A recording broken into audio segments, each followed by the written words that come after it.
Bienvenue dans les 3 minutes de l'AFPRIC, un podcast pour les personnes concernées par la polyarthrite et les rhumatismes inflammatoires chroniques. Dans chaque épisode, des infos, astuces et conseils qui vont à l'essentiel. Aujourd'hui, dans notre série Tenir les douleurs à distance, nous accueillons Philippe Auville, praticien en hypnose. Il va nous expliquer comment l'auto-hypnose peut aider à mieux gérer les douleurs et nous proposer un exercice pratique à réaliser chez soi.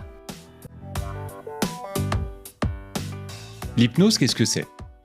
C'est un état totalement naturel qui est induit par un praticien qui permet de se retrouver dans un état modifié de conscience, entre conscient et inconscient, entre veille et sommeil. Et pendant qu'on est dans cet état, en fait, on est particulièrement réceptif aux suggestions, aux propositions, aux associations d'idées que va faire le praticien pour soulager des douleurs ou régler des problèmes. On peut également pratiquer soi-même. Dans ce cas-là, ça va s'appeler de l'auto-hypnose. Et on peut le faire en s'aidant avec des vidéos ou des podcasts, mais également, une fois qu'on est habitué, on peut tout à fait être dans un état modifié de conscience qu'on a induit soi-même. C'est particulièrement intéressant de pouvoir pratiquer tout seul lorsqu'on est atteint d'un rhumatisme inflammatoire chronique, parce que ça va permettre de gérer soi-même le signal douloureux, l'intensité, de diminuer éventuellement la douleur quand on en a besoin.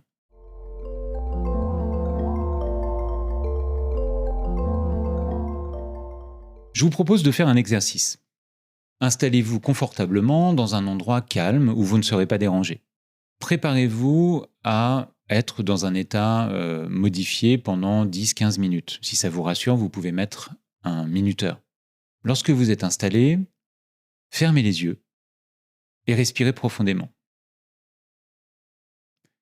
Imaginez que votre cerveau est un gigantesque centre de contrôle. En imagination, plongez dans ce centre et parcourez-le à la recherche de la salle qui contrôle la douleur. Une fois que vous l'avez trouvé, rentrez à l'intérieur et observez les boutons, les curseurs, les leviers qui vont permettre de contrôler le signal douloureux.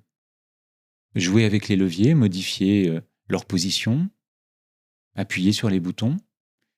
Et portez attention à la façon dont votre douleur change. Chaque fois que vous actionnez un levier, portez attention à la façon dont la douleur se modifie et dont elle peut diminuer.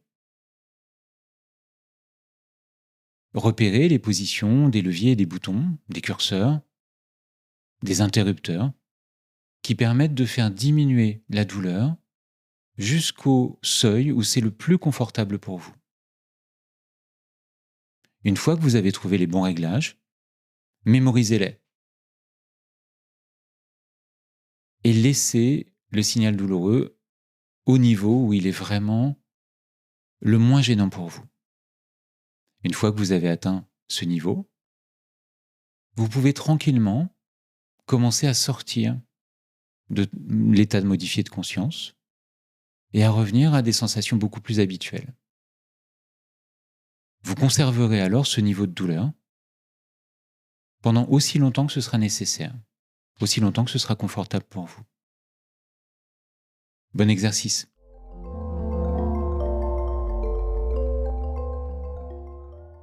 Merci Philippe Auville pour cette initiation à l'auto-hypnose. Pour en savoir plus, retrouvez le lien vers son site internet dans le descriptif de l'épisode. Nous remercions également le laboratoire Lilly qui a apporté son soutien institutionnel à la réalisation de cette émission. Ça vous a plu ? N'hésitez pas à vous abonner, liker et partager nos émissions.